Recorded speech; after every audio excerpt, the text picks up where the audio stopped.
إن الحمد لله نحمده ونستعينه ونستغفره ونتوب إليه ونعوذ بالله من شرور أنفسنا وسيئات أعمالنا من يهده الله فلا مضل له ومن يضلل فلا هادي له أشهد أن لا إله إلا الله وحده لا شريك له وأشهد أن محمدا عبده ورسوله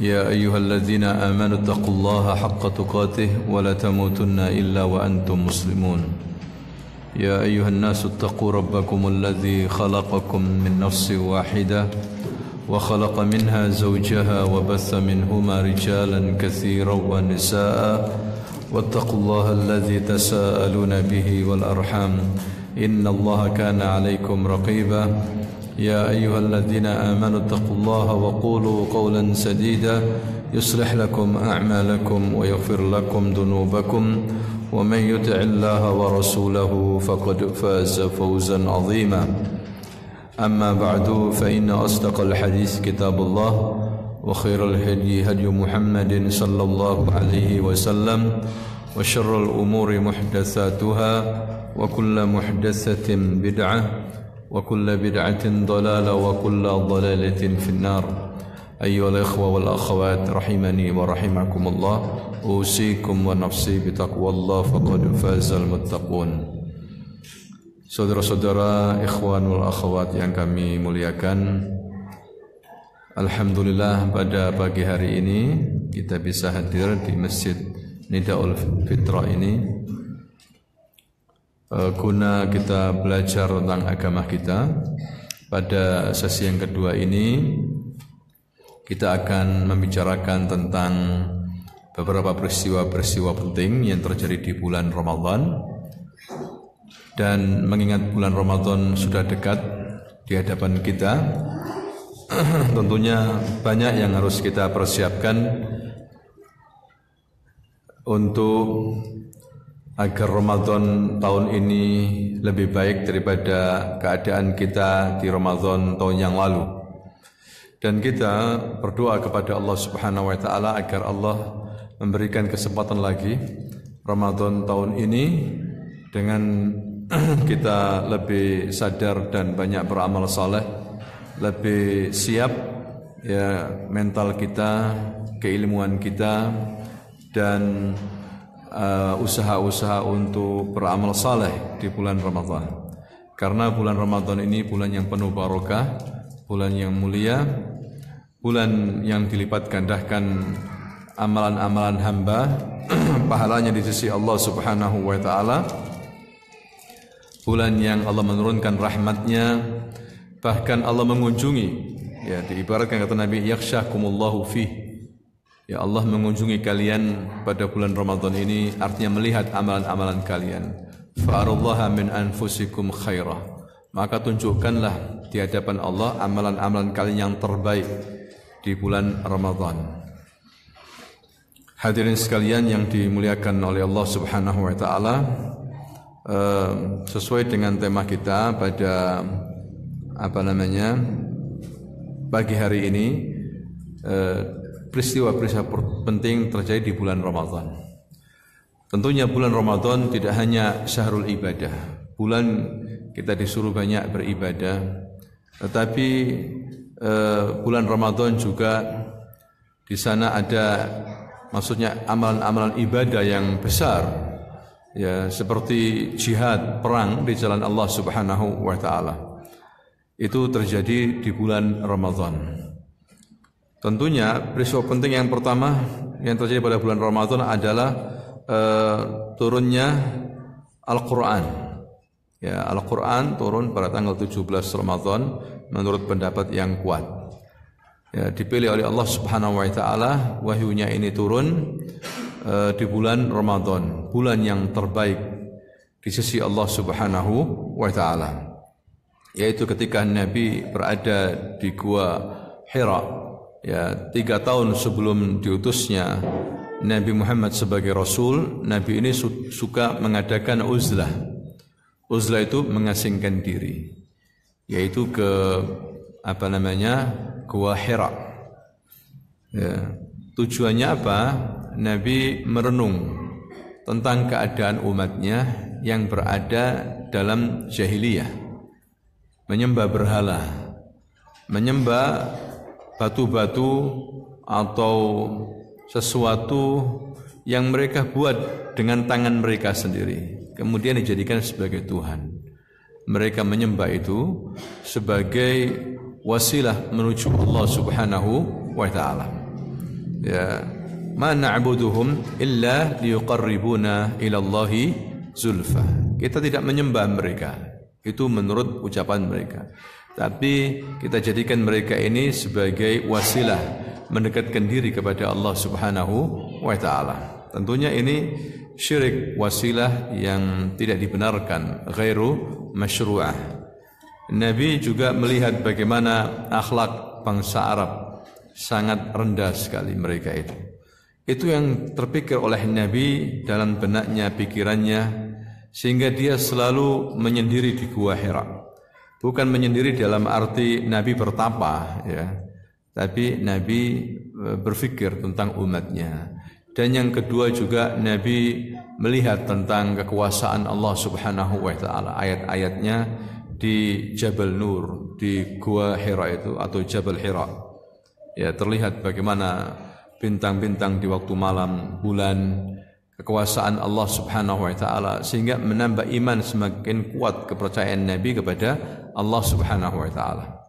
Nah, pada ketika usia beliau menginjak 40 tahun, disitulah Nabi Muhammad SAW tiba-tiba didatangi oleh malaikat Jibril yang membentuk rupanya sebagai manusia. Dan ini termasuk keutamaan malaikat, terutama malaikat Jibril, bisa merubah bentuk aslinya. Walaupun Nabi juga pernah melihat bentuk asli malaikat Jibril di bumi sekali, di langit sana sekali ketika Isra wal Mi'raj, di mana bentuk asli malaikat Jibril itu mempunyai 600 sayap. Ya, pernah dilihat oleh Nabi di bumi, ya, menutupi seluruh ufuk timur dan barat. Begitu juga pernah dilihat oleh Nabi di Sidratul Muntaha, ya, menggelantung di pohon begitu besar sekali, ya, yang tidak tahu kecuali Nabi waktu itu yang melihatnya, wajah asli atau bentuk asli malaikat Jibril. Allamahu syadidul quwa dzu mirratin fastawa wa huwa bil ufuqil a'la. Ya, dialah yang mengajarkan Nabi Muhammad sallallahu alaihi wasallam, yaitu syadid dan mempunyai kekuatan yang luar biasa sekali. Ya, dzu mirratin fastawa, dia cerdas dan memiliki akal, yaitu malaikat Jibril, dan mempunyai bentuk tubuh yang sangat hebat sekali. Ya, wa huwa bil ufuqil a'la, dia di ufuk yang paling tinggi. Inda sidratil muntaha, inda jannatil ma'wa. Nah, disitulah ketika Nabi lagi menyendiri di Gua Hira, hadirin sekalian, tiba-tiba Nabi didekap oleh seseorang, ya, yang notabene dia adalah malaikat Jibril yang menyamar sebagai laki-laki. Ya, tiba-tiba mendekap Nabi dan Nabi disuruh untuk membaca Iqra ya Muhammad. Maka Nabi tidak bisa membaca. Ma ana biqari, saya tidak bisa membaca. Iqra ya Muhammad. Semakin didekap lagi. Tentunya Nabi begitu kagetnya, ya, begitu ketakutan luar biasa sekali. Keluar keringat dingin. Anda bisa bayangkan malam hari, ya, kemudian di saat gelap seperti di gua, tiba-tiba ada orang yang mendekap Anda. Ya, kira-kira mungkin Anda terkencing-kencing, ya, atau lari gak karu-karuan sudah. Ya, itu yang dialami oleh Nabi sebagai manusia biasa. Jadi wajar teman-teman kalau Nabi itu ketakutan. Ya, apalagi pertama kali seperti itu. Nah, ketika diulang-ulang tidak bisa membaca dan Nabi memang seorang ummi, ya, maka disitulah dibacakan ayat pertama kali turun. Iqra bismi rabbikal ladzi khalaq, khalaqal insana min 'alaq, iqra wa rabbukal akram alladzi 'allama bil qalam 'allamal insana ma lam ya'lam. Nah, itu turun di bulan apa? Ramadan. Dan juga Rasulullah Shallallahu Alaihi Wasallam menjelaskan ya dalam banyak riwayat, begitu juga Al-Kutubus Samawiyah, kitab-kitab samawi yang lainnya selain Al-Quran turun juga di bulan apa? Ramadan. Ini menunjukkan peristiwa penting di bulan Ramadan. Allah pilih bulan Ramadan ini sebagai turunnya wahyu-wahyu kepada para rasul-rasulnya, termasuk Rasul yang terakhir, Nabi yang terakhir diberikan wahyu Al-Quran pertama kali turun di bulan apa? Ramadan. Ya, kemudian juga pada bulan Ramadan, hadirin sekalian, terjadi peristiwa besar juga dalam sejarah, yaitu peristiwa peperangan dan jihad, yaitu perang Badr, Ghazwatu apa? Badr, tanggal 17 Ramadan. Ya, tanggal 17 apa? Ramadan terjadilah perang Badr, perang pertama kali yang dalam jumlah pasukan yang cukup besar. Ya, itu terjadi tahun 2 Hijriah. 2 Hijriah. Dan tahun 2 Hijriah ini pula yang kemudian turun ayat jihad, diwajibkan untuk jihad. Ya, setelah Nabi hijrah dari Mekah menuju Madinah dan Nabi sudah mempersiapkan pasukan-pasukan militer. Nah, disitulah Allah melihat keadaan umat Islam yang sudah mampu mempertahankan diri, maka diwajibkan perintah jihad pada tahun kedua Hijriah. Dan juga pada tahun 2 Hijriah ini pula diwajibkan puasa Ramadan. Ya, puasa Ramadan. Jadi bukan di Mekah. Ya, di sini kita bisa mengambil pelajaran. Periode Mekah itu periode di mana Nabi fokus dalam dakwah tauhid dan pelurusan akidah. Ya, 13 tahun di Mekah. Tidak ada beberapa syariat-syariat kecuali yang berkaitan dengan akidah tauhid, ya, salat, menyuruh untuk berakhlak yang baik. Itu periode apa? Mekah 13 tahun. Ya, tapi memang cukup menghasilkan ketika umat dididik dengan akidah dan tauhid, ya, akidah yang lurus, ma'rifatullah, maka bisa kita lihat dari sejarah buah daripada pelajaran akidah dan tauhid ini, teman-teman semuanya. Ya, ketika turun ayat jihad, mereka langsung serentak daftar untuk ikut jihad bersama Nabi Muhammad sallallahu alaihi wasallam. Jihad bermakna qital. Jihad maksudnya di sini adalah berperang. Ya, karena juga ada jihad ini macam-macam. Jihad melawan hawa nafsu, ya kan? Jihad melawan syaitan, jihad melawan orang-orang munafikin, jihad melawan orang-orang kafir. Ya, ini maksudnya jihad berperang melawan apa? Orang kafir. Ya, itu juga di bulan tahun kedua Hijriah. Begitu juga ayat tentang puasa dan kewajiban puasa Ramadan itu juga pada tahun kedua Hijriah. Ya, dalam surah Al-Baqarah itu, ya ayyuhalladzina amanu kutiba alaikumus siyamu kama kutiba alal ladzina min qablikum la'allakum tattaqun. Ya, wahai orang-orang yang beriman, diwajibkan atas kalian berpuasa sebagaimana yang telah diwajibkan kepada orang-orang sebelum kalian agar kalian bertakwa kepada Allah Subhanahu wa taala.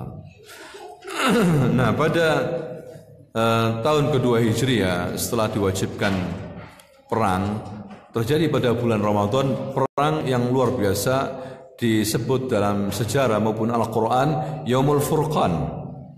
Yaumul Furqan, yaitu hari pembeda, karena pertemuan baina ahlul haq wa ahlul batil, pertemuan antara ahlul haq, yakni ahlul Islam, ahli tauhid, di situ mewakili Rasulullah dan umat Islam, pasukan muslimin yang jumlahnya sekitar 313, ya, melawan pasukan kafir yang betul-betul kafir musyrik Mekah, ya, jumlahnya mereka 1000 pasukan. Ya, awalnya juga 1200, 1300, tapi ada yang mengundurkan diri di tengah jalan, ya, sehingga tinggal 1000 lebih lah.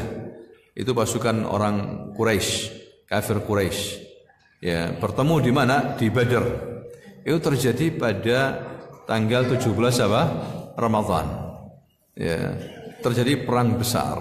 Karena inilah perang pertama kali dialami oleh umat Islam, dan dalam keadaan umat Islam tidak menyangka akan terjadi peperangan besar. Pada perang Badar ini ada yang menarik teman-teman sekalian. Di sini Allah menguji mental, kekuatan iman, akidah daripada sahabat-sahabat Rasulullah SAW. Begitu juga Nabi Muhammad SAW. Ya, kita tahu bahwasanya kaum muhajirin, orang-orang Mekah yang hijrah ke Madinah, ketika mereka hijrah itu mengalami hal yang luar biasa sekali, susah payah, diintimidasi, diancam. Bahkan ketika mereka hijrah menuju Madinah, hijrah dalam rangka mempertahankan iman dan Islam, itu tidak boleh membawa barang-barang, tidak dibolehkan membawa suatu hal yang berharga, bahkan uang pun dibatasi. Ya, yang bisa hanya untuk dimakan di jalan menuju Madinah. Ya, tapi mereka mau nggak mau harus hijrah, karena itu perintah dari Allah SWT dan Rasulnya. Mereka harus hijrah. Kalau terus menerus di Mekah, maka khawatir akidah mereka, agama mereka akan berubah. Ya, orang-orang musyrikin dengan secara maksimal, masif, itu bagaimana orang-orang muslim ini murtad lagi, kembali kepada agama nenek moyang. Sehingga mau nggak mau perintah hijrah turun. Mereka harus keluar menuju Yathrib, yakni kota Madinah. Ya, maka mulailah mereka keluar, dan mereka dihadang sama orang Quraisy. Ya, dihadang sehingga mereka tidak bawa apa-apa. Mereka meninggalkan rumah mereka, ada yang berdagang, toko-toko mereka, harta-harta mereka tidak boleh dirampas sama orang Quraisy. Ya. Tentunya Nabi sebagai komandan tertinggi umat Islam yang merasa kasihan melihat keadaan orang muhajirin. Tapi alhamdulillah karena kebaikan orang-orang Ansar ini, mereka ini mendapatkan tempat di Madinah. Luar biasa orang Ansar, rombongan yang banyak ini semuanya tidak terlantar di Madinah sebagai pengungsi, sebagai muhajir. Ya, semua mendapatkan tempat. Karena kebaikan daripada ahli Madinah, yaitu orang-orang Ansar, teman-teman semuanya. Ya, makanya Nabi mewanti-wanti, mengancam, hati-hati kalian orang-orang Ansar ini, jangan sampai membenci mereka. Orang yang membenci Ansar membenciku, kata Nabi. Orang yang mencintai Ansar mencintaiku. Ini mereka ini orang-orang yang baik. Tapi Nabi sebagai komandan umat Islam plus sebagai Rasul juga, Nabi merasa kasihan. Walaupun itu mereka tidak terlantar, tapi mereka juga nggak punya apa-apa. Ya, otomatis untuk beberapa waktu sementara mereka mengandalkan dari orang Ansar, bantuan dari orang Ansar. Walaupun orang Ansar ikhlas membantu mereka. Ya, oleh karena itu Nabi mengincar ya dari orang Quraisy harta benda mereka. Bukan di sini Nabi memberontak atau bukan memberontak, memerangi atau sebagai perampok jalanan, tidak. Jadi Nabi ini faham betul orang-orang Quraisy kebiasaannya mereka itu berbisnis, berniaga, bertijarah ke Syam. Kemana? Ke Syam, Palestina, ya, Damaskus, Suria. Itu kebiasaan orang Quraisy. Mereka itu sudah terbiasa dagang. Kalau orang Madinah mereka bercocok tanam, bertani. Teman-teman semuanya.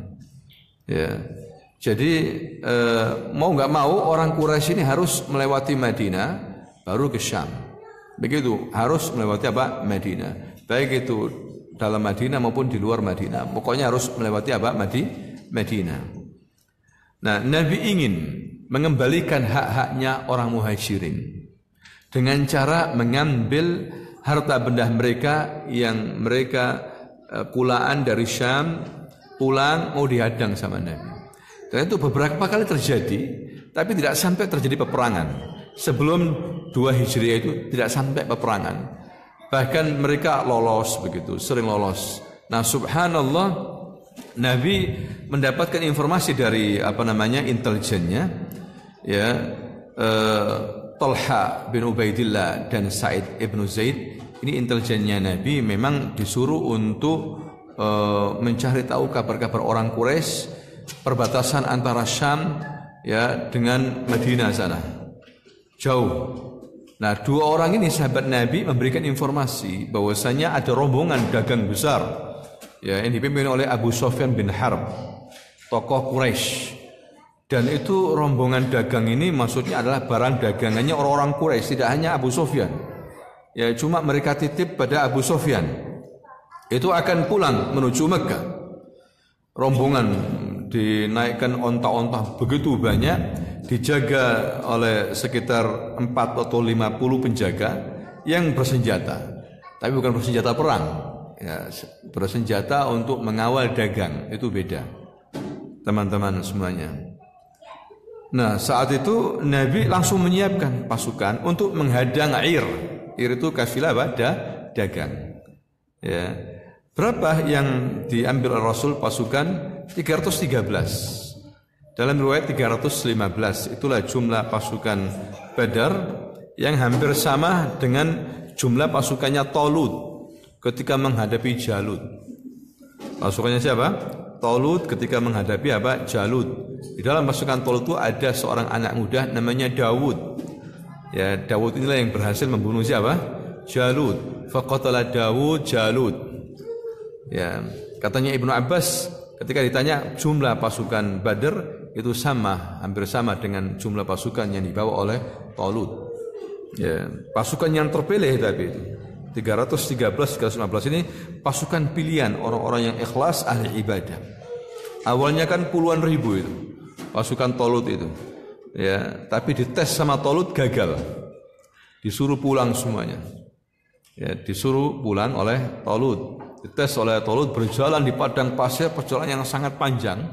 Ya, kalau ketemu air tidak boleh mandi mereka, minum banyak tidak boleh, kecuali mengambil dengan ukuran tangan mereka. Lebih dari itu tidak boleh.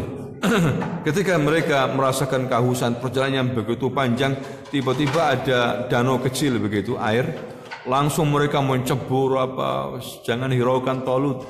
Kita ini jalan panjang, panas, padang pasir, ya gagal semuanya mereka, puluhan ribu. Akhirnya cuma yang diterima berapa? 313. Yang lain pulang aja kalian. Katanya siapa? Talut. Yang lain pulang sudah. Saya nggak butuhkan kalian. Yang saya butuhkan ini. Ya.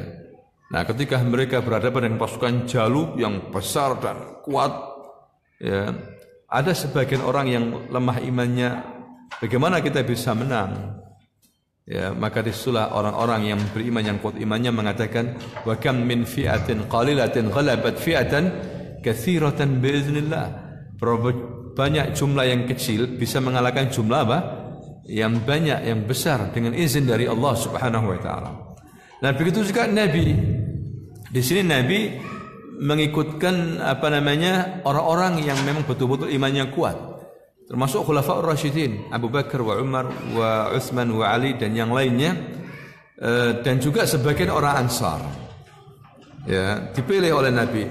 Dan ini peristiwa bukan suatu hal yang besar diumumkan oleh Nabi pada semua orang. Banyak yang sahabat yang enggak ikut karena tujuan Nabi hanya untuk menghadang pasukan dagang. Ya, yaitu kafilah dagang.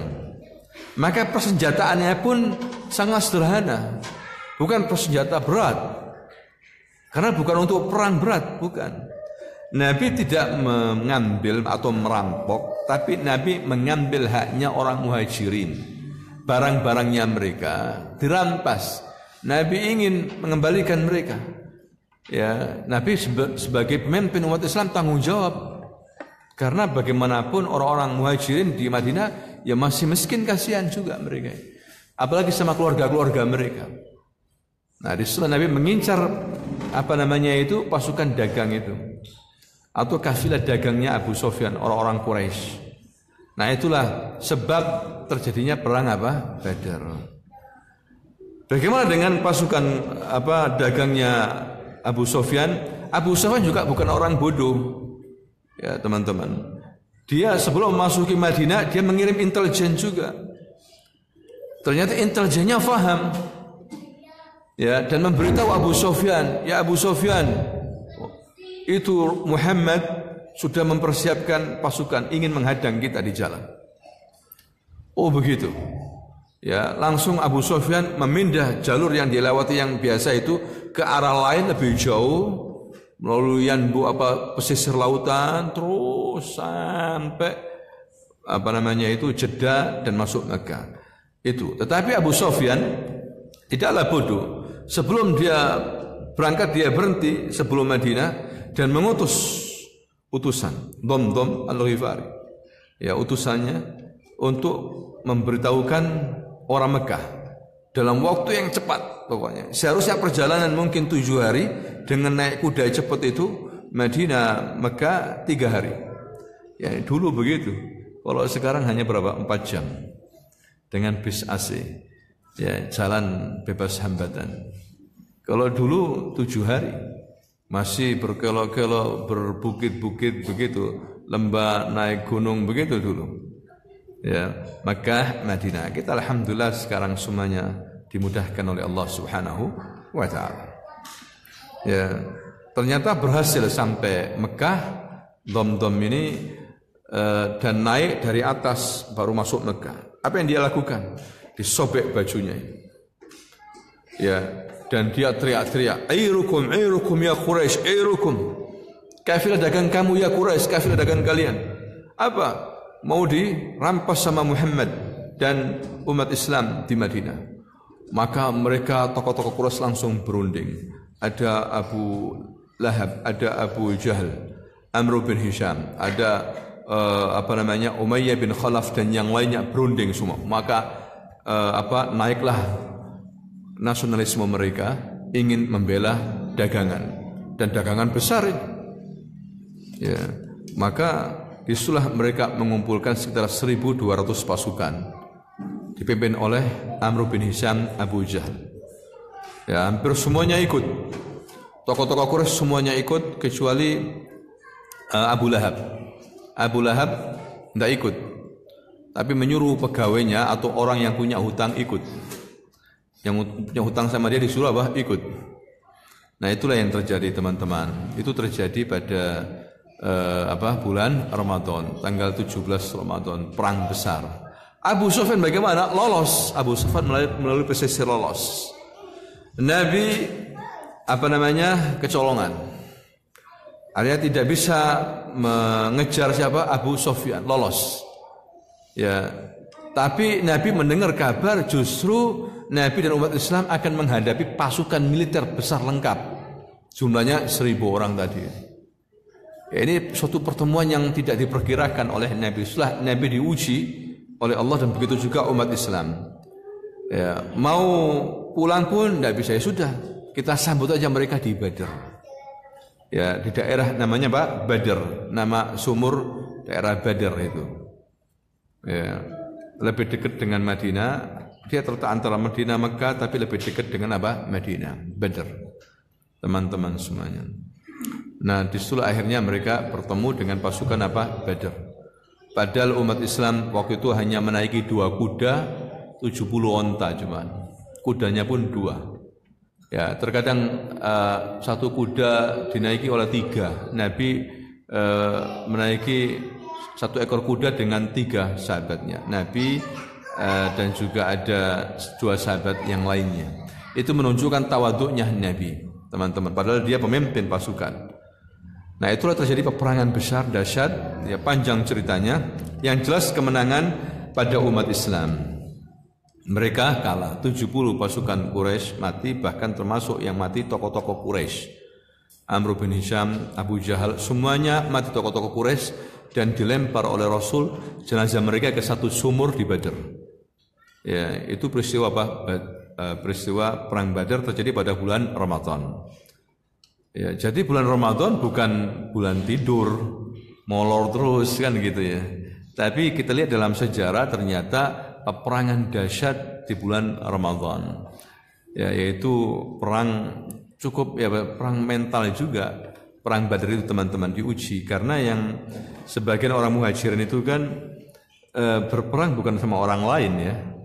Mereka ada yang membunuh ayahnya, membunuh saudaranya sendiri. Ini ujian mental. Kalau perang sama orang lain yang sudah jelas-jelas nggak kenal, nggak ada masalah, orang kafir.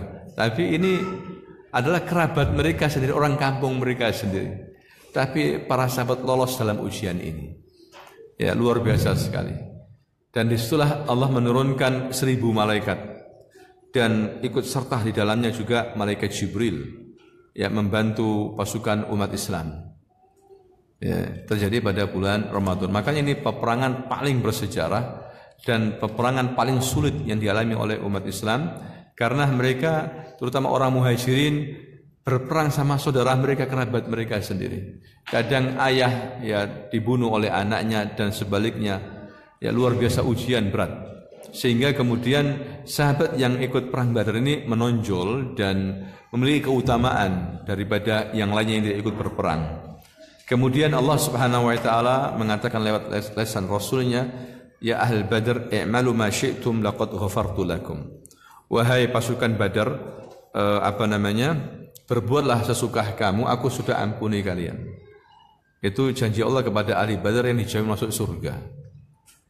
Nah, ini hadirin sekalian, perang dahsyat sehingga dikatakan Yaumul Furqan. Ya, hari pembeda terjadi pada bulan Ramadan. Bagaimana para sahabat? Apakah mereka berpuasa? Iya, ada yang berpuasa, ada yang tidak. Ya, ada yang berpuasa, ada yang tidak. Yang enggak berpuasa dibolehkan oleh Nabi karena situasi genting perang yang harus membutuhkan tenaga. Jadi enggak ada masalah. Kalau enggak puasa itu. Ya, seperti orang musafir, dan mereka musafir memang. Bagi orang yang musafir boleh berpuasa, boleh tidak berpuasa. Ya kan, kalau dirasakan dia mampu untuk berpuasa, silakan berpuasa. Ya, kalau enggak mampu ya enggak ada masalah, itu rukhsah, tapi dia harus mengganti di hari yang lain. Ya, bagi orang tua yang tidak mampu puasa, ya dia harus bayar fidyah, memberikan makanan yang mengenyangkan kepada satu orang miskin setiap harinya. Ya, boleh dibagikan atau dibelikan setiap hari, boleh diakhirkan sebelum Ramadan selesai. Ya, membayar fidyahnya itu sebagaimana yang dialami oleh Abdurrahman bin Auf ketika sudah tua, enggak mampu dia puasa, maka dia membayar fidyah. Bagaimana cara beliau membayar fidyah?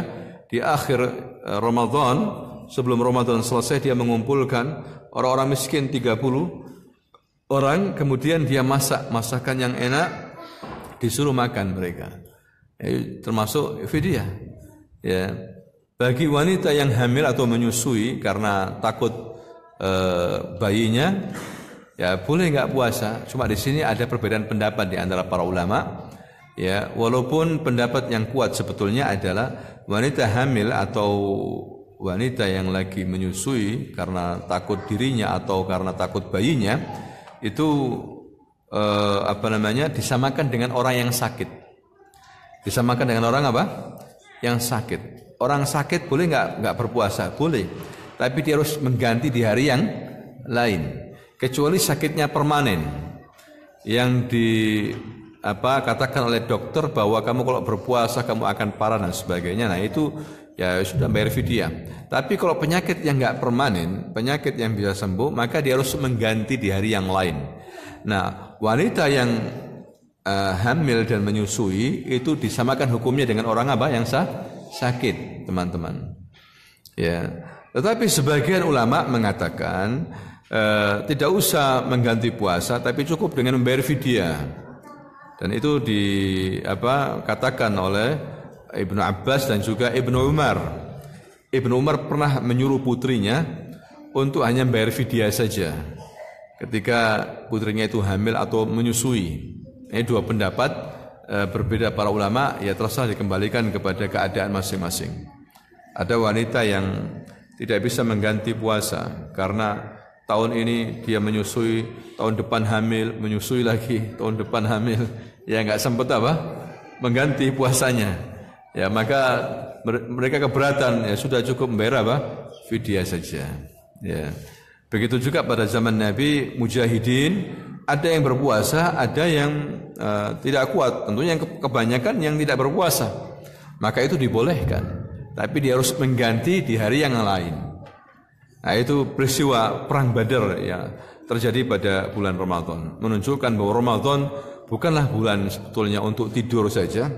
Ya, emang waktunya terbatas ya 29 hari, 30 hari. Maka marilah kita gunakan nanti kalau memang kita diizinkan oleh Allah Subhanahu wa taala untuk menerima Ramadan tahun ini, ya maka kita gunakan dengan sekuat tenaga berjihad ya untuk melakukan hal-hal yang bagus dan berpahala. Jangan sampai bulan Ramadan bulan tidur. Karena ada dua orang umat Islam dalam menerima kedatangan bulan Ramadan. Yang pertama tentunya gembira ya. Karena dia faham Ramadan ya bulan yang mulia, bulan ampunan dosa, bulan untuk beramal soleh, pahala dilipat gandakan bagi orang yang beramal soleh oleh Allah Subhanahu wa taala. As-siyamu kullu amali ibni adam lah illa as-siyam ya fa innahu li wa ana ajzi bih. Kan begitu kata Allah Subhanahu wa taala, kullu amali ibni adam lah, setiap amalan anak cucu Adam itu miliknya kecuali puasa. Fa innahu li, karena puasa itu milikku, wa ana ajzi bih, dan aku sendiri yang akan membalasnya. Ya, maka dia senang, apalagi yang terbiasa puasa sunnah.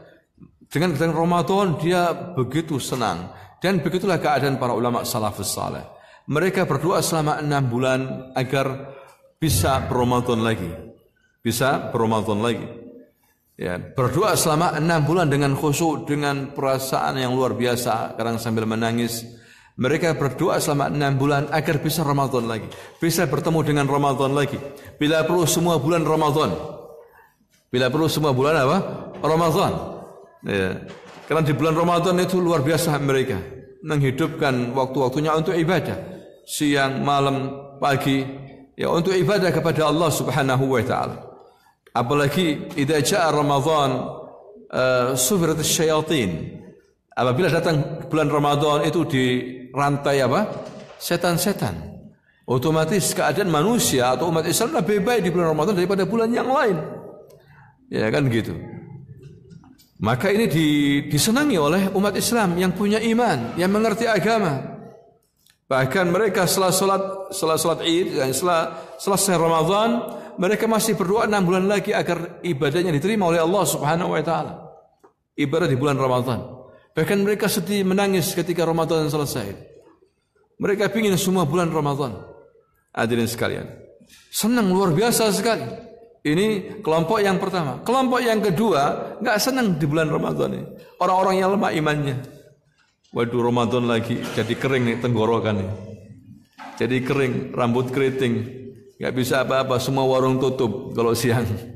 Ya, sumpah dia, yang biasa rokokan enggak bisa merokok lagi.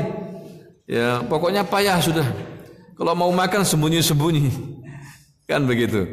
Ya, mereka ini kurang imannya atau imannya lemah. Kalaupun puasa disertai dengan apa? Kebencian, maka jelas puasanya enggak diterima sama Allah. Walaupun dia puasa. Ibadah itu harus didukung dengan 3 pilar. Mahabbah, warraja, wal khauf. Kan begitu ya. Cinta, berharap dan apa? Takut. Ibadah harus didukung dengan 3 pilar ini. Yang disebut dengan arkanul ibadah, rukun ibadah. Kalau enggak ada ini ya enggak bisa. Walladzina amanu asyaddu hubban lillah. Orang yang beriman itu cintanya sama Allah luar biasa sekali. Kalau dia beribadah dasari mahabbah, dasari rasa cinta, bukan paksaan.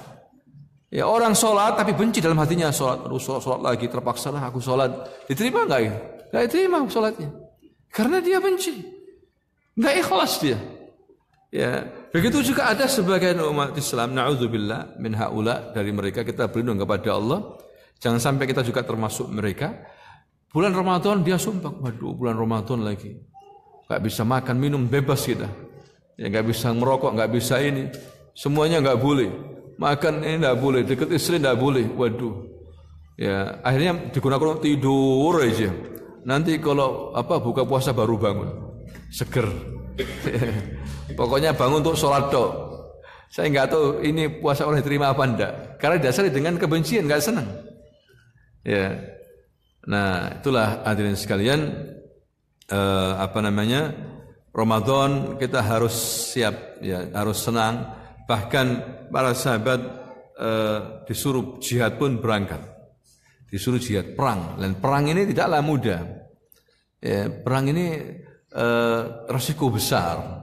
Terkadang orang itu mati dengan cara mengerikan, ya, disiksa atau dimutilasi. Dan itu terjadi pada sejarah Islam. Musuh-musuh Islam ini bencinya sama umat Islam luar biasa sekali. Ya, mereka enggak cukup untuk membunuh, dimutilasi. Ya, dan itu terjadi pada bulan Ramadan banyak sekali, termasuk perang Badar ini. Ya, perang Badar, hadirin sekalian, terjadi pada bulan apa? Ramadan. Jadi bulan Ramadan syahrul jihad. Ya, banyak peperangan terjadi pada bulan apa? Ramadan. Kemudian juga terjadi pada bulan Ramadan Fathu Mekah. Fathu apa? Mekah. Pembukaan kota Mekah. Tahun 8 apa? Hijriah. Fathu Mekah merupakan kemenangan besar. Sehingga Allah SWT menurunkan surah An-Nasr, "Idza jaa'a nasrullahi wal fath wa ra'aitan nasa yadkhuluna fi dinillahi afwaja fasabbih bihamdi rabbika wastaghfir innahu kana tawwaba." Apabila datang pertolongan Allah dan terbukanya kota Mekah. Ya, wa ra'aitan nas yadkhuluna fi dinillahi afwaja. Kamu melihat ya Muhammad manusia masuk agama Allah rombongan-rombongan. Banyak delegasi mengumumkan keislamannya setelah Fathu Mekah. Nah, peristiwa Fathu Mekah ini terjadi pada tanggal 20 Ramadan atau 21 Ramadan. Ya, di mana Nabi secara rahasia dan merahasiakan ingin menggempur Mekah ini. Ya, tidak ada yang diberitahu kecuali sahabat-sahabat yang khusus. Istrinya pun enggak diberitahu. Nabi kalau mau berjihad diberitahu mau kemana atau apa istri-istrinya. Tapi ini tidak khusus untuk Fathu Mekah, tidak ada yang tahu. Tidak diberitahu. Hanya saja Rasul mengatakan sama Aisyah, "Ya Aisyah, siapkan baju perangku." Itu saja. Mau kemana? Tidak diberitahu. Nah, ini metode Rasul dalam siasat. Terkadang memberitahu, terkadang tidak diberitahu. Dan begitulah seharusnya seorang pemimpin berpikir jauh. Padahal Nabi kita ini ummi, tidak bisa membaca, tidak bisa apa? Menulis, tapi dia cerdas siasat perang. Dia pemimpin perang, dia pemimpin salat, dia pemimpin negara, pemimpin dalam rumah tangga. Dialah Nabi kita Muhammad sallallahu alaihi wasallam. Ya, laqad kana lakum fi Rasulillah uswatun hasanah. Ya, telah ada pada diri Nabi ini uswah hasanah, qudwah thayyibah, suri teladan yang baik bagi kalian semuanya. Tirulah Nabi. Ya, tirulah Nabi Muhammad sallallahu alaihi wasallam. Maka kita akan selamat dan sukses. Kullu ummati yadkhulul jannah illa man aba.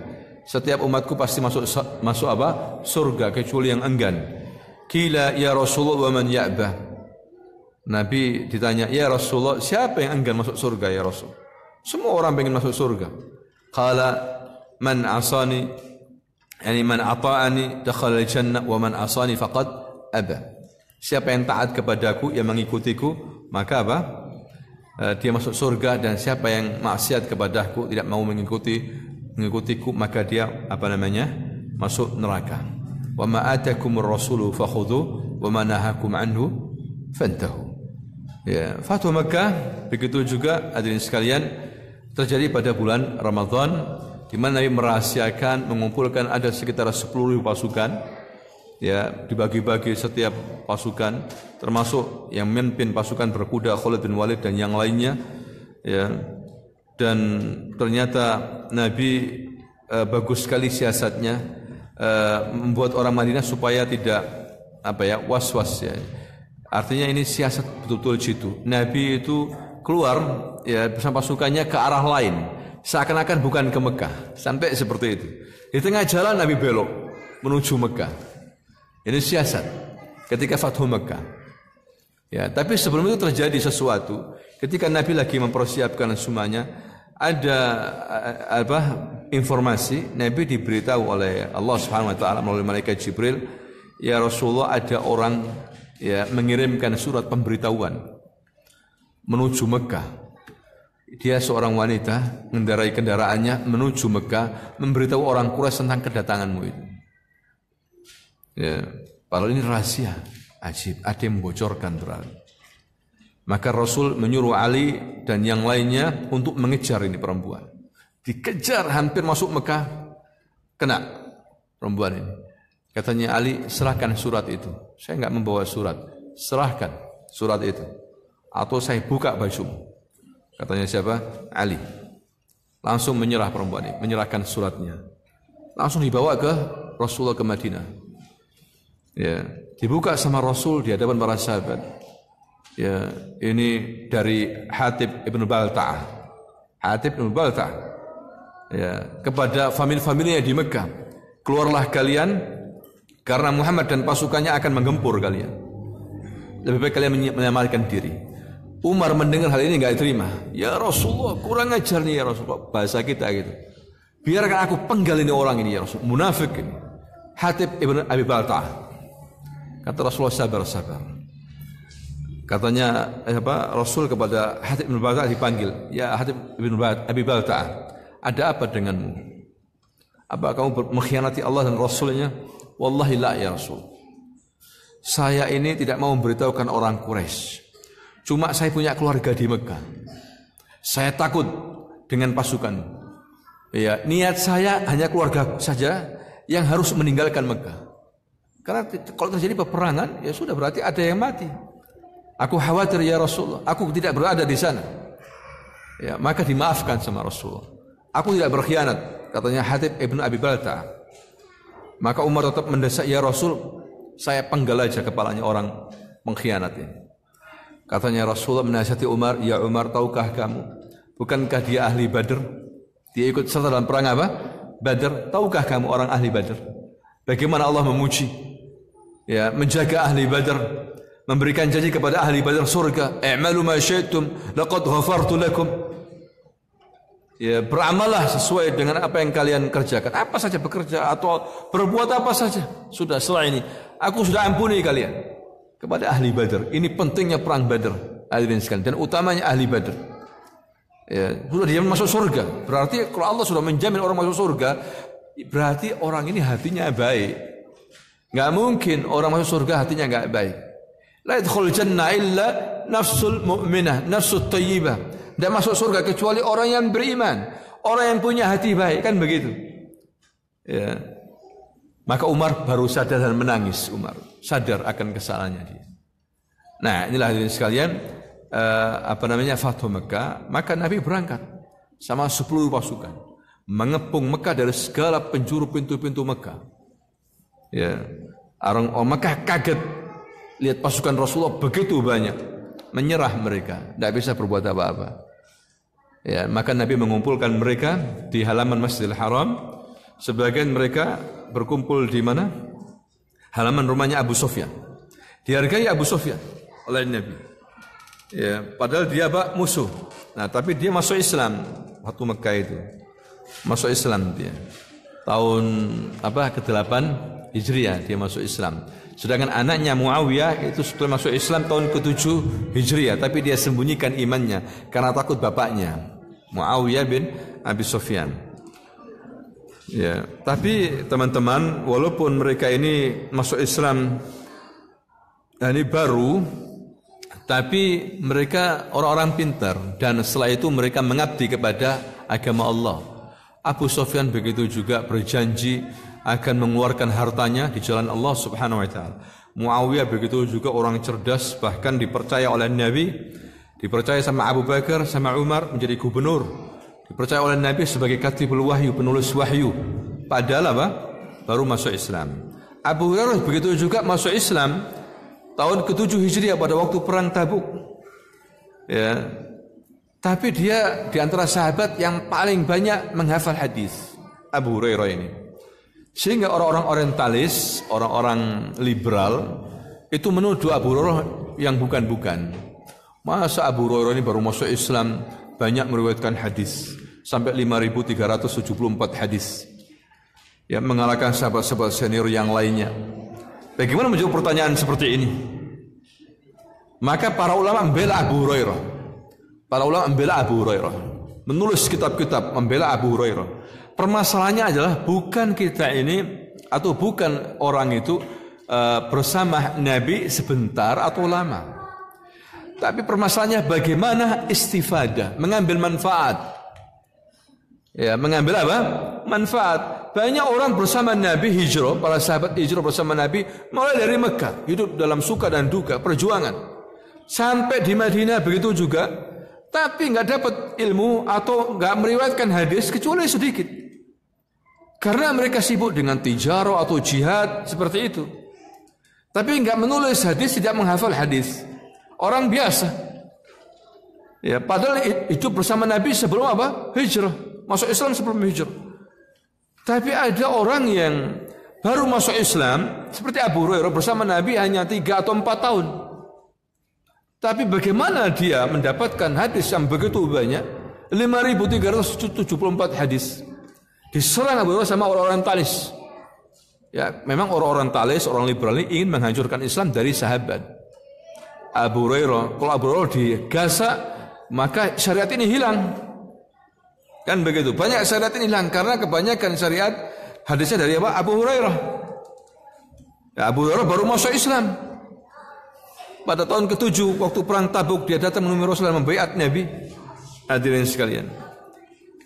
Jadi permasalahannya adalah bukan karena lama atau sedikitnya, tapi bagaimana mengambil ilmu yang bermanfaat. Misalnya begini. Ya, ada 2 orang A sama si B, umur 18 tahun, sama. Tapi setelah itu berbeda, mencar begitu keluar. Yang satu bekerja, yang satunya ngilang, nggak taunya belajar, mondok misalnya. Ketemu umur 25 tahun atau 24 tahun ketemu lagi.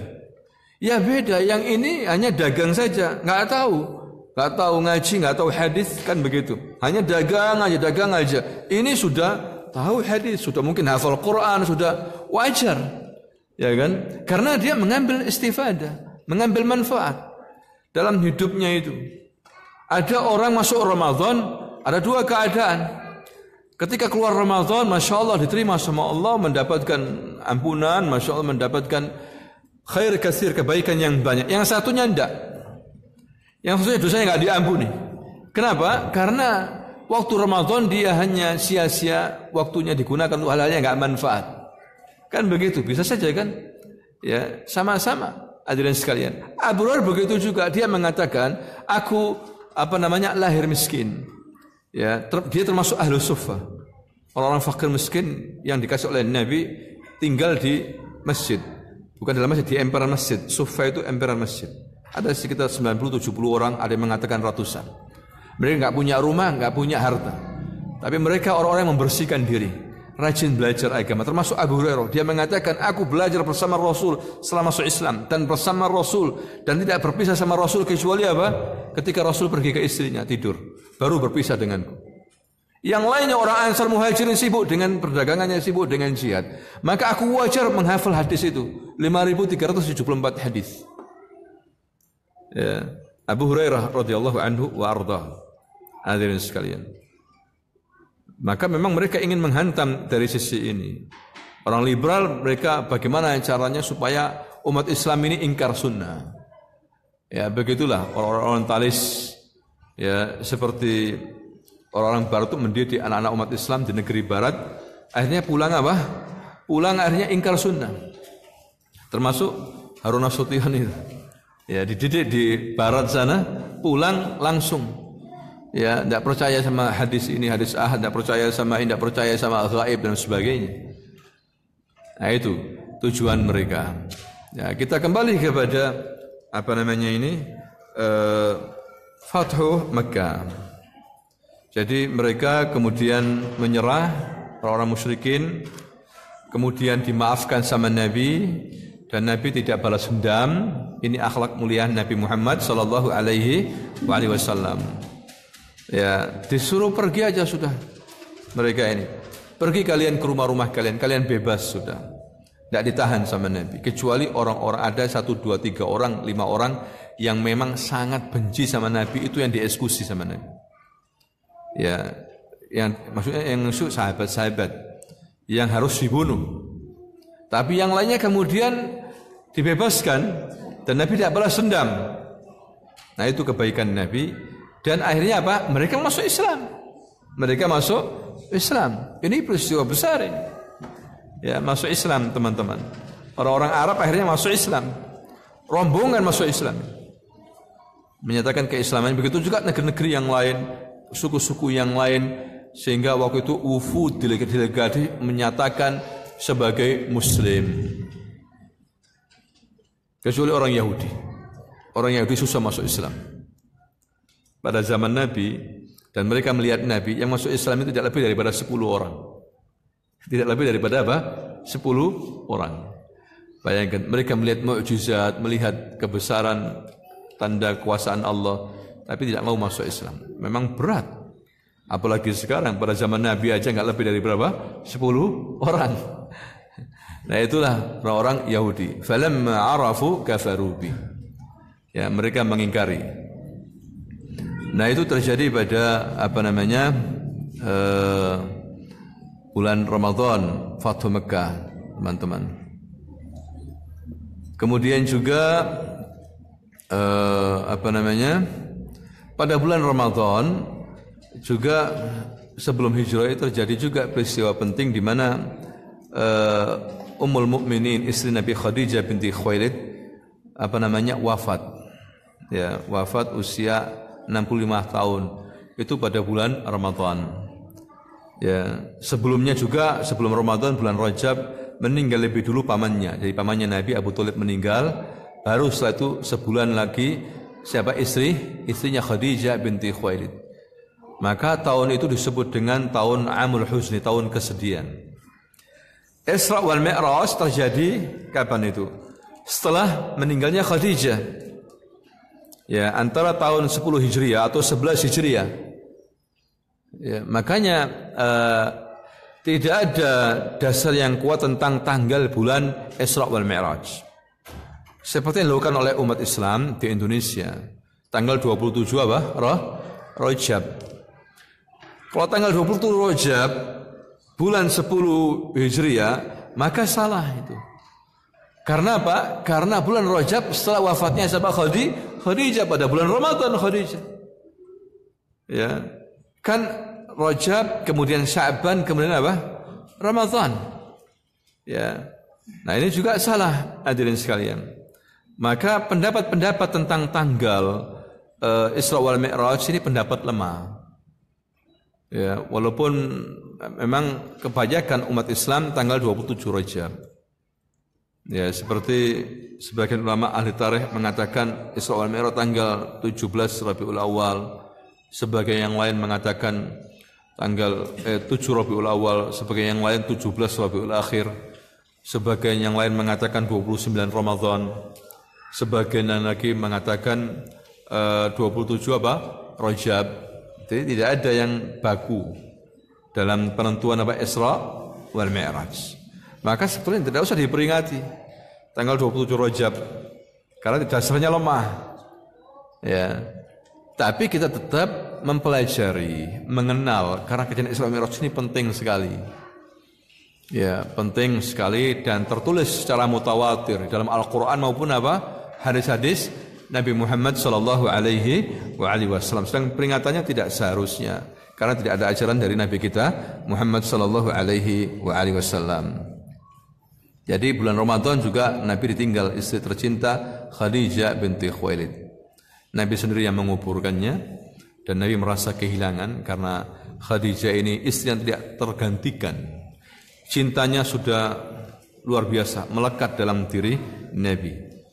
Ya, ketika itu Aisyah cemburu, Nabi ini suka kalau punya rezeki dia memasak atau memberikan daging kepada teman-temannya Khadijah, sahabat-sahabat Khadijah, begitu juga keluarga Khadijah. Maka Aisyah cemburu sekali. Sampai Aisyah berkata yang kurang sopan, "Ya Rasulullah, laki-laki si tua bangka ini, engkau perhatikan, dia sudah dimakan tanah. Kalau engkau sudah mendapatkan ganti yang lebih muda, yang lebih cantik, masih ingat Khadijah aja," katanya. Katanya siapa? Aisyah. Aisyah, wanita pencemburu, dia masih muda. Apakah Rasulullah marah? Lah, Rasul tidak marah. Dan biarkan Aisyah tumbuh sebagaimana fitrahnya. Kadang dia main-main, dibiarkan sama Aisyah, dibiarkan sama Rasulullah. Itu akhlak Rasulullah. Cuma dalam hal ini Rasul membantah, ya, menanggapi, tidak terima Khadijah digitukan. Tahu kamu Aisyah, siapa Khadijah di sisiku? Ya, qad ruziktu bihubbiha. Aku sudah diberikan oleh Allah SWT untuk mencintainya. Hatiku tidak bisa menghilangkan Khadijah. Begitu bahasanya Nabi. Kamu tahu ketika orang-orang di awal dakwah Islam membenciku, Khadijah mencintaiku. Ya, kamu tahu ketika orang-orang menahan hartanya, tidak memberikan harta kepadaku, Khadijah memberikan seluruh hartanya kepadaku untuk dakwah. Memberikan seluruh binatangnya dan juga benda-bendanya dan juga budak-budaknya diberikan kepadaku. Khadijah binti Khuwailid. Di saat istri-istriku tidak memberikan anak kepadaku, Khadijah memberikan anak kepadaku. Aisyah besok nggak bisa ngomong lagi sudah. Ya, nah itulah hadirin sekalian, dia dipanggil oleh Allah Subhanahu wa taala, wanita yang mulia ini pada bulan Ramadan. Ya, bulan yang terbaik. Khadijah binti Khuwailid, penghuni surga. Ya, dari mana ini? Ketika Nabi datangi oleh malaikat Jibril dan mengatakan, "Ya Muhammad, sampaikan salam ya dari Allah untuk istrimu Khadijah." Dan begitu juga Allah memberikan kabar gembira kepada istrimu, sampaikan hal ini, bahwa Allah telah membangun untuk Khadijah ini istana di surga, rumah di surga. Ya, min qasab wa laisa fihi nasab wala sahab. Dari permata, emas permata yang di dalamnya tidak ada kebisingan atau kebisingan dan tidak ada kecapean untuk Khadijah. Ya, luar biasa istri yang tercinta ini. Maka hendaklah wanita-wanita muslimat yang lainnya meniru perangai daripada Khadijah ini. Dalam hadis yang lain Nabi mengatakan, qad kamular rijal katsir, ya, ghairu nisa illa Asya binti Muzahim, Maryam binti Imran, Aisyah, Khadijah wa Fatimah. Kecuali Asya, zaujatu Fir'aun, istrinya Fir'aun, kemudian Maryam binti Imran, ibundanya Nabi Isa alaihissalam, kemudian Aisyah. Bahkan Rasul menambahi fadlu Aisyah ala nisa ka fadlus sarid ala sa'ir ta'am.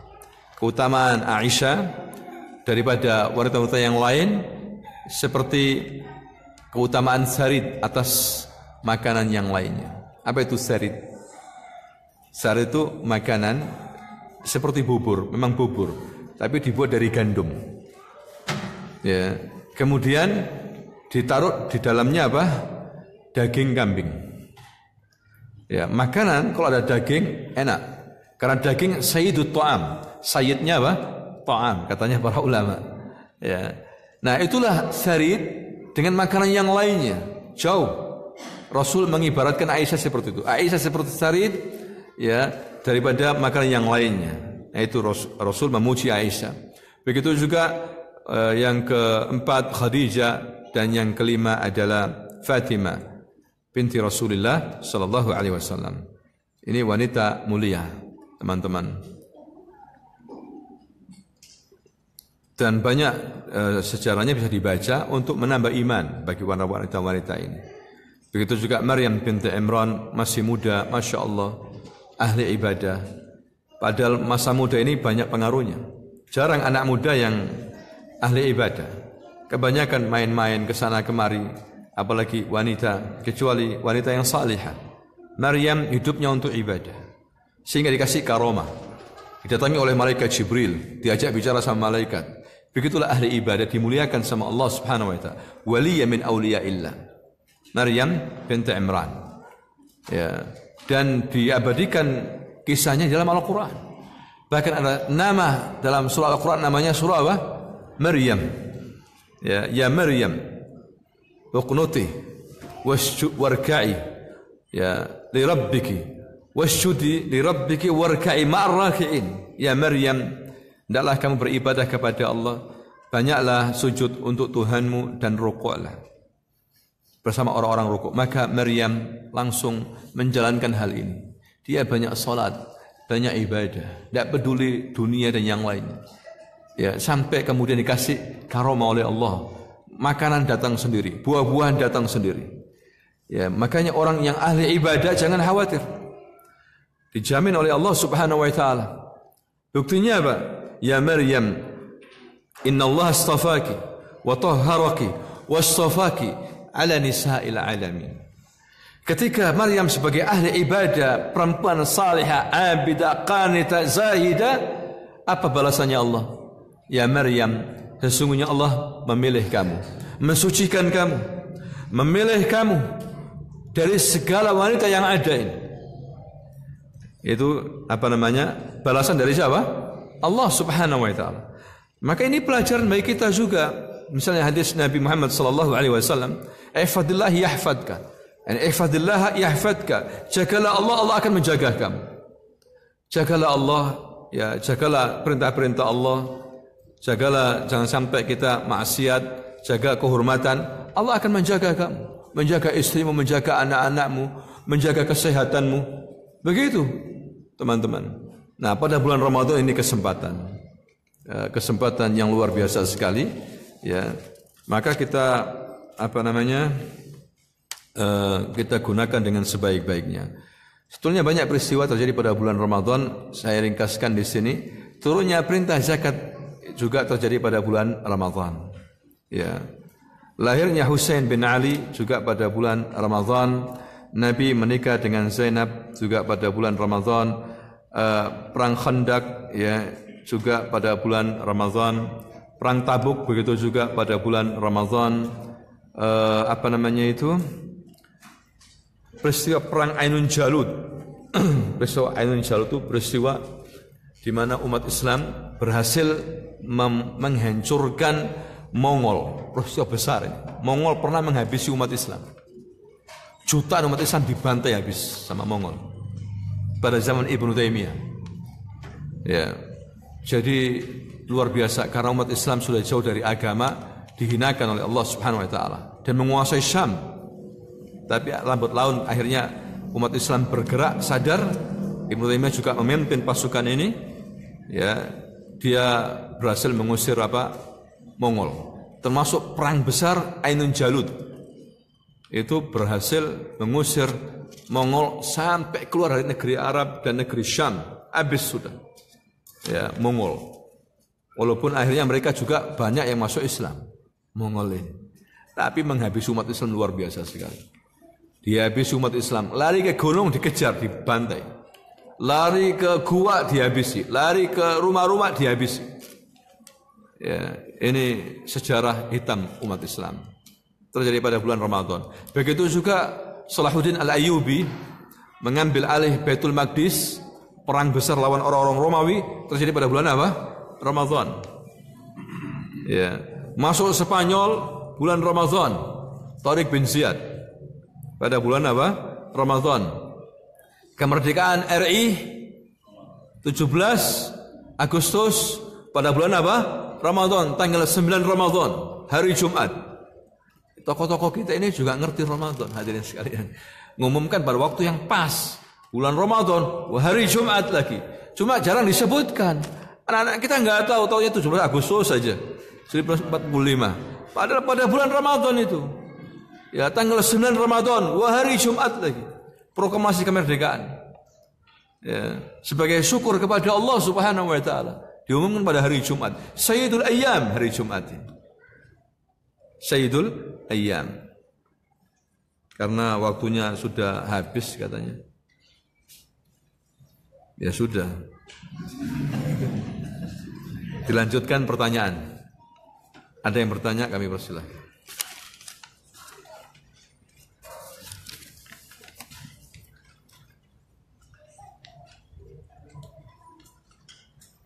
Assalamualaikum warahmatullahi wabarakatuh. Bagaimana Rasulullah berpuasa di bulan Sya'ban yang sesuai hadis Aisyah yang seperti 1 bulan penuh?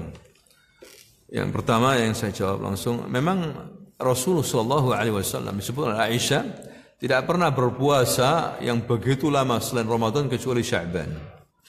Terkadang Rasul hampir Sya'ban penuh, tapi bukan Sya'ban penuh karena Nabi itu berhenti 2 hari sebelum Ramadan. Begitu. Kalau mau puasa Sya'ban penuh yang bagi ahli puasa silahkan. Sebagai persiapan Ramadan itu bagus. Ya, orang berpuasa 1 hari jalan Allah akan dijauhkan 70 tahun dari neraka, bayangkan. Ya, dijauhkan dari apa? Neraka 70 tahun. Jadi puasa ini bukan amalan biasa, hadirin sekalian. Kalau orang tahu pahalanya puasa, dia gembira sebetulnya puasa. Apalagi puasa Ramadan. Ya, sebulan dijauhkan berapa tahun dari neraka itu kan gitu. Kemudian juga Rasul terkadang puasa setengah bulan Sya'ban. Terkadang Rasul puasa kurang daripada itu. Ada beberapa riwayat tentang masalah ini. Memang Aisyah pernah mengatakan begitu. Aku melihat Rasul tidak pernah puasa yang paling panjang selain Ramadan kecuali Sya'ban. Cuma bukan Sya'ban penuh. Ya, jadi 2 hari sebelum Sya'ban dia berhenti. Karena memang begitu, khawatir nanti masuk hari Syak ini ragu masuk Ramadan apa tidak. Kan begitu. Karena tidak boleh puasa sunat di bulan Ramadan, tidak boleh, harus masuk Ramadan harus jelas begitu. Dan untuk tahari hilal, biasanya Rasul itu menyuruh sahabatnya untuk mencar begitu, untuk melihat hilal, melihat hilal. Karena masuknya Ramadan itu dengan 2 macam. Ya, dengan 2 cara, dan itu yang berlaku pada zaman Nabi, para khulafa ar-rasyidin, pada zaman Khalifah Umayyah 90 tahun berkuasa, pada zaman Khalifah Abbasiyah 500 tahun lebih berkuasa, ya, pada zaman Khalifah Utsmaniyah hampir 1000 tahun berkuasa. Mereka punya 2 cara. Dengan pertama, caranya melihat hilal. Sumu li ru'yati wa aftiru li ru'yati. Ya, berpuasalah dengan melihat hilal dan berharilah setelah melihat hilal. Kemudian yang kedua adalah fa akmilu Sya'ban 30 yauman. Menggenapkan bulan Sya'ban 30 hari jika mendung. Ya, jika mendung maka adalah menggenapkan bulan Sya'ban 30 hari. Baru setelah itu kemudian 1 Ramadan. Itu 2 cara. Walau dulu mereka ada juga ahli hisab, ahli falak, tapi mereka pakai 2 cara ini. Nah, cara hisab ini yang ada baru, cara baru orang sekarang. Dulu hisab diperhitungkan juga untuk mengetahui tentang posisi hilal. Karena melihat hilal saja tanpa ada hisab, tanpa ada pengetahuan ilmu falak, tidak bisa. Orang awam asal lihat hilal gitu. Hilalnya di sana, dia melihat ke sana ini. Karena ada hitungannya ini. Ada hitungannya dalam melihat hilal itu. Yang enggak asal melihat hilal pakai teropong. Kalau enggak tahu ya enggak bisa. Padahal hilalnya di sana, dia melihat sana, enggak bisa. Karena hilal itu kecil, putih, seret begitu aja. Ya, enggak bisa. Harus dibarengi dengan ilmu falak, ilmu hisab begitu. Baru pas. Tapi jangan dipakai ilmu hisab sebagai penentuan utama. Ya, hisab untuk menentukan Ramadan tahun depan, tahun 2000 berapa? 21 sudah ditentukan Ramadannya pakai hisab. Nah, ini yang tidak pernah dilakukan oleh para ulama salaf. Dan kalau bisa memang menentukan Ramadan itu pemerintah. Di mana-mana pemerintah, di Saudi, di Malaysia, di Singapura, pemerintah, MUI, mufti. Kalau diserahkan ke ormas nanti banyak beda. Pasti itu beda. Ormas ini tanggal ini, ormas ini tanggal ini, kelompok ini tanggal ini, berbeda-beda susah. Ya, mudah-mudahan pemerintah sekarang sudah mulai mewanti-wanti ormas agar bersama-sama hari raya, bersama-sama Ramadan juga, kan enak bersatu umat Islam, ya kan? Jadi begitu. Kalau mau puasa Sya'ban silahkan. Terkadang Nabi nggak puasa sama sekali bulan Sya'ban. Terkadang Nabi tidak puasa sama sekali, kata Aisyah, bulan Sya'ban. Makan minum sampai Ramadan. Di sini ingin menunjukkan bahwa puasa Sya'ban itu sunnah, bukan wajib. Kemudian yang kedua, apakah mengadakan sholat malam berjamaah saat akhir Ramadan amalan bid'ah? Enggak, saya kira bukan bid'ah karena ada contohnya. Memang disunnahkan sholat tarawih berjamaah khusus di bulan Ramadan. Ya, Karena ada dasarnya, baik itu akhir malam atau awal malam atau pertengahan malam, boleh berjamaah. Dan disunahkan memang berjamaah kalau untuk Ramadan sholat malam itu. Boleh di akhir malam, boleh di pertengahan malam, boleh di awal malam, silakan aja berjamaah. Ya, dan itu lebih menggairahkan, lebih semangat, apalagi sekarang banyak masjid-masjid dikelola dengan baik, memanggil imam-imam memang khusus qiraah, ahli dan punya hifdzul Quran, Masya Allah, suara Masya Allah. Ini memang seharusnya begitu. Dan lebih fokus, kalau ada imam khusus itu lebih fokus. Jadi orang pun bergairah untuk datang ke masjid, ya sholat tarawih, tak apa-apa.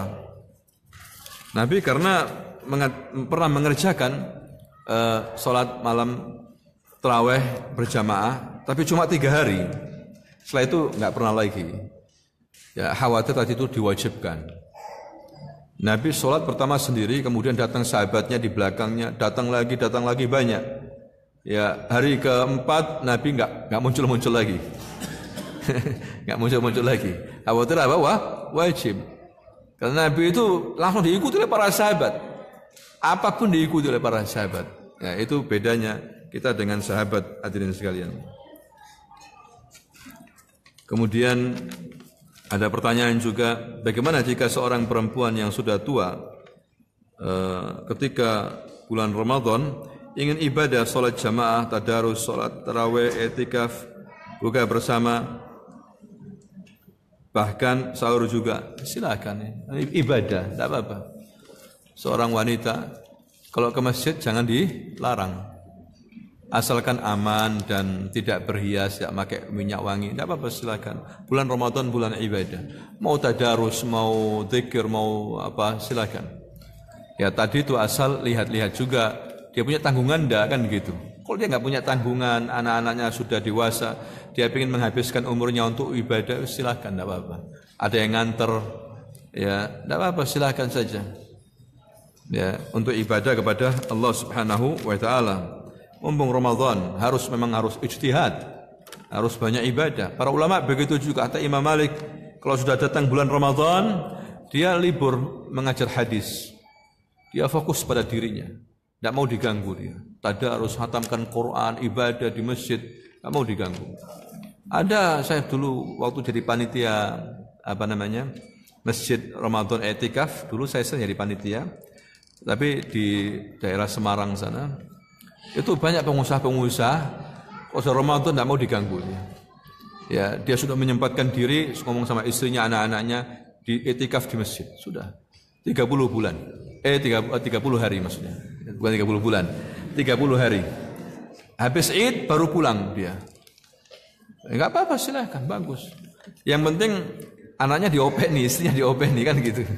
Ya sudah ada, enggak ada masalah, sudah diatur semuanya. Ya itu bagus, teman-teman. Silakan saja, walaupun dia wanita, asal tadi itu jaga adab dan sebagainya. Dia kondisinya, masjidnya menyediakan enggak untuk akhwat tempat tinggalnya, kan begitu.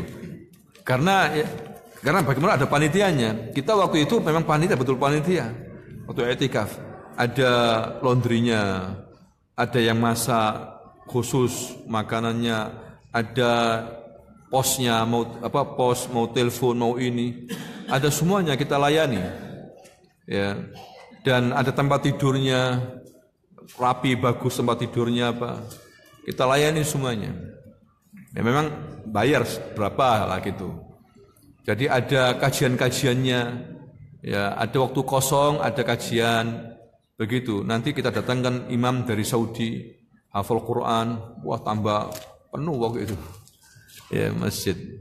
Ya enggak apa-apa begitu. Wanita juga disediakan tempat, enggak apa-apa kalau memang ada tempatnya. Kecuali kalau enggak ada tempatnya, ya jangan. Nanti campur laki perempuan apa, ya.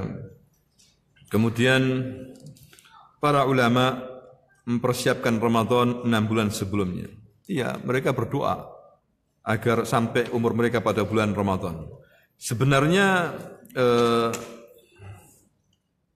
sudah terbesit dalam hati akan Ramadan dalam hendak mempersiapkan, namun terlalu banyak lalai sampai Sya'ban tiba dan Ramadan pun hadir.